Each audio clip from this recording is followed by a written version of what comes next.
Assalamu alaikum. I am Dr. Aisha and today we will be discussing attachments and relations of the tibia. Before starting attachments, we will have a quick review about its features so that you can get better understanding of its attachments and relations. This is tibia, which you already know is the medial bone of the leg. It is homologous to the radius in the forearm. This is upper end of the tibia, which is much larger and expanded than its lower end. It bears two condyles, medial and a lateral condyle. This is tibial tuberosity, which lies on the anterior aspect of the tibia. Then comes the lower end of the tibia, which has a bony projection, which you know is known as medial malleolus of the tibia. This is anterior border of tibia. This rounded one is medial border of tibia. This is interosseous border of the tibia.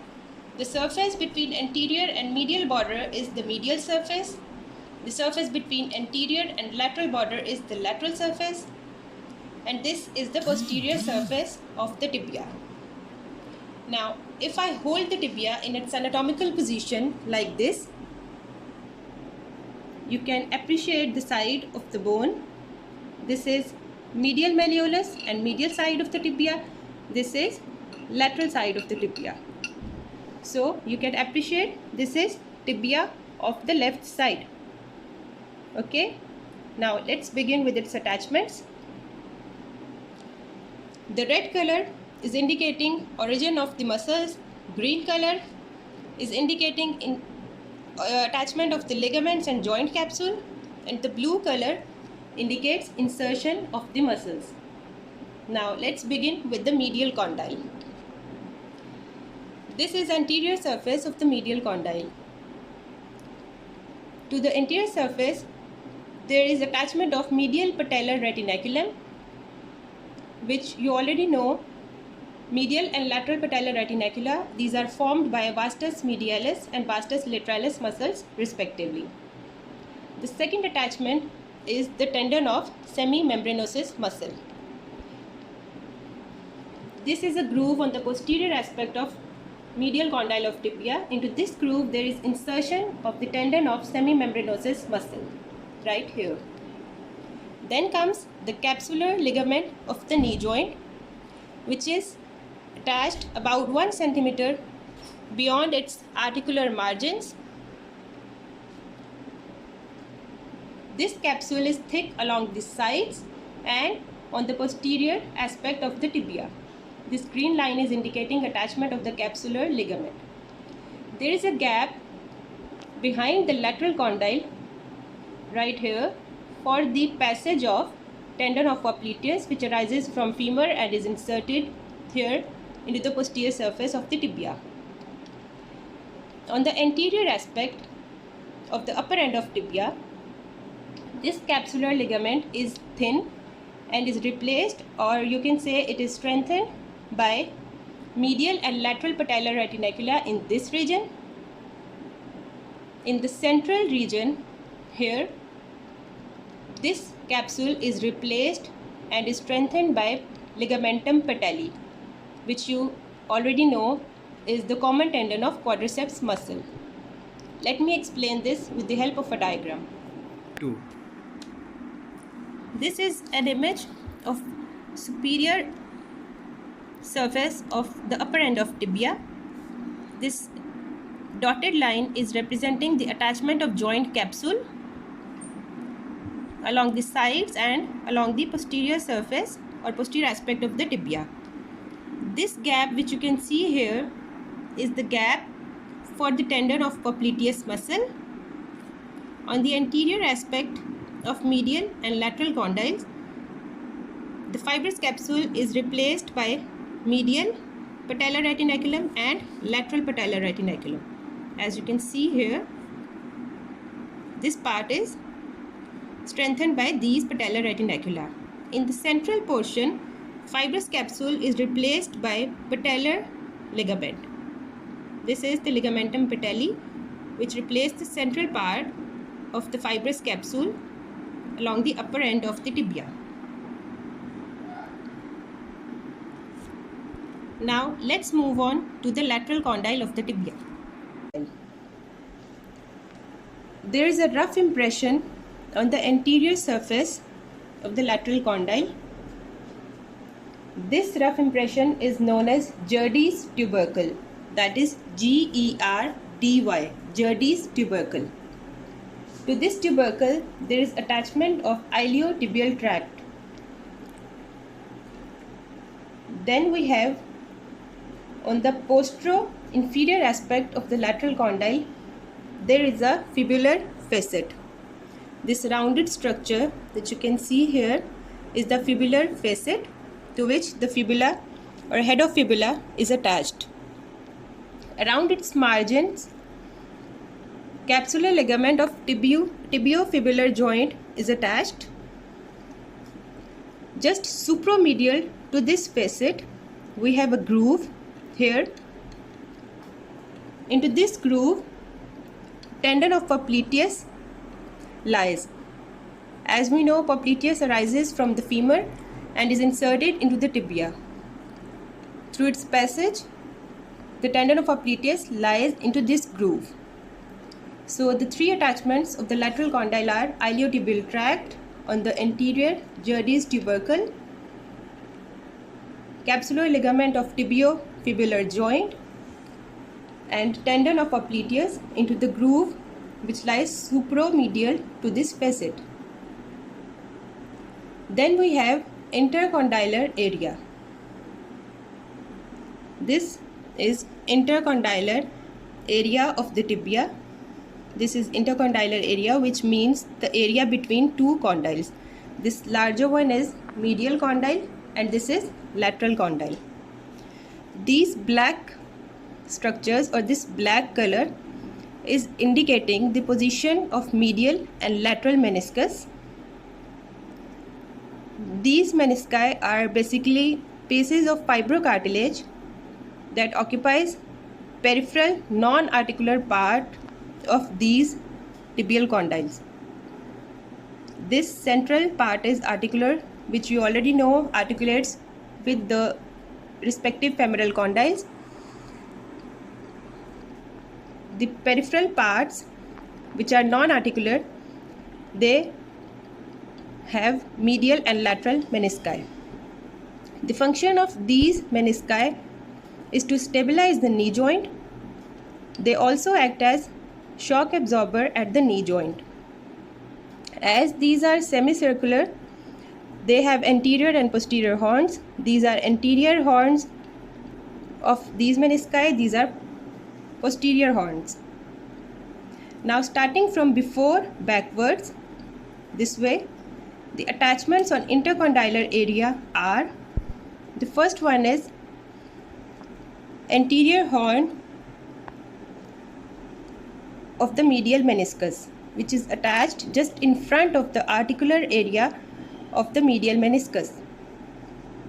This is articular area of the medial condyle. Just in front of this articular area, anterior horn of medial meniscus is attached. Just behind this attachment, there is a smooth area to which anterior cruciate ligament of the knee joint is attached. Lateral to this anterior cruciate ligament and on the anterior slope of intercondylar eminence, this whole prominence is known as intercondylar eminence.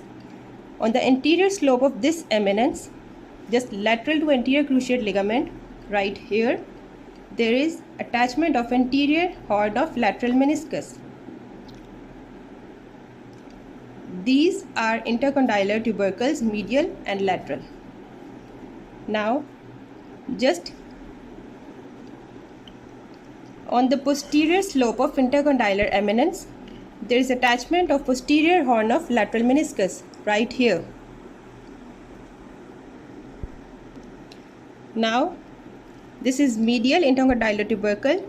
Just posterior to this tubercle, we have a depression right here. Into this depression, there is attachment of posterior horn of medial meniscus. Then comes the last attachment, posterior cruciate ligament, which is attached on the posterior most smooth part of this intercondylar area, right here. These are the 6 structures which are attached from before backwards on the intercondylar area. Let me make this more clear for you. This is an image showing superior view of upper end of tibia. This is anterior aspect of the tibia. This is intercondylar area. These are meniscal impressions. This is medial side and this is lateral side of the tibia. Now attachments on the intercondylar area from before backwards are anterior horn of medial meniscus, just in front of articular area of medial condyle. Behind this attachment is anterior cruciate ligament of the knee joint. Just lateral to this anterior cruciate ligament, on the anterior slope of intercondylar eminence, we have anterior horn of lateral meniscus. Then on the posterior slope of intercondylar eminence, we have posterior horn of lateral meniscus. Then just behind the medial intercondylar tubercle, we have posterior horn of medial meniscus. The last structure which is attached to the intercondylar area is the posterior cruciate ligament on the posterior most smooth area of this intercondylar area. About attachments on the tibial tuberosity. This is tibial tuberosity which lies on the anterior aspect of the tibia. As you already know, this tibial tuberosity is divided into 2 parts, upper rough part and lower smooth part. Ligamentum patelli is attached on the upper rough part of the tibial tuberosity. The lower smooth part is subcutaneous. It is separated from the skin by an infrapatellar bursa. Then comes anterior border of the tibia. This is anterior border of the tibia. Anterior border gives attachment to the deep fascia of the leg in its upper part. This green line, as you can see here, is representing the attachment of deep fascia of the leg. In its lower part, it gives attachment to the superior extensor retinaculum. Then comes the lateral surface of the tibia. This is lateral surface of the tibia. Upper 2/3 of this surface, it gives origin to the tibialis anterior muscle. Coming to the medial surface of the tibia, upper part of this surface, as you can see here, it gives insertion to 3 muscles. Starting from medial, or you can say from before backwards, these tendons are gracilis, sartorius, gracilis and semitendinosus. From before backwards, there is insertion of sartorius, gracilis and semitendinosus muscles on the upper part of medial surface of tibia. Further posteriorly, there is attachment of tibial collateral ligament along the medial border. Now we have posterior surface of the tibia. This red line, which you can see here, is the soleal line. This soleal line, it gives origin to the soleus muscle. It also provides attachment to the fascia covering soleus muscle, fascia covering popliteus muscle and the transverse facial septum. Then we have insertion of popliteus muscle just above the soleal line into this triangular area. This triangular area has insertion of tendon of popliteus muscle. Just below this soleal line, this posterior surface of tibia is further divided into two parts by a vertical ridge. This black line is representing a vertical ridge which is dividing the posterior surface of tibia into two parts, medial part and a lateral part. This medial part of posterior surface, it gives origin to flexor digitorum longus, and this lateral part of the posterior surface, it gives origin to the tibialis posterior muscle. Now comes the fibular notch at the lower end of tibia. There is a rough area on the upper part of this fibular notch.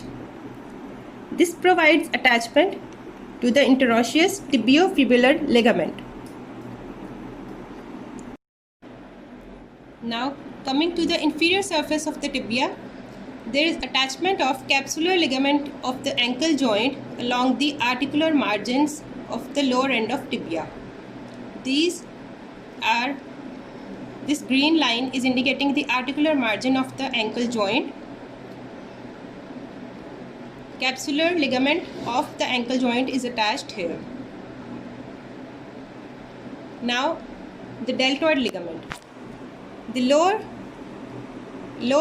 margin of the medial malleolus, it gives attachment to the deltoid ligament of the ankle joint at this point. This is articular margin of lower end of tibia, and this is the attachment of deltoid ligament along the lower margin of medial malleolus. That's all about attachments of the tibia. Now let's talk about relations of the tibia. This is an image showing relations of lower end of tibia. This is tibia, this is fibula. The lower part of anterior surface of shaft and anterior aspect of lower end of tibia are crossed by few structures. Starting from medial to the lateral side, these structures are tendon of tibialis anterior muscle, tendon of extensor hallucis longus, anterior tibial artery and vein, then comes deep peroneal nerve,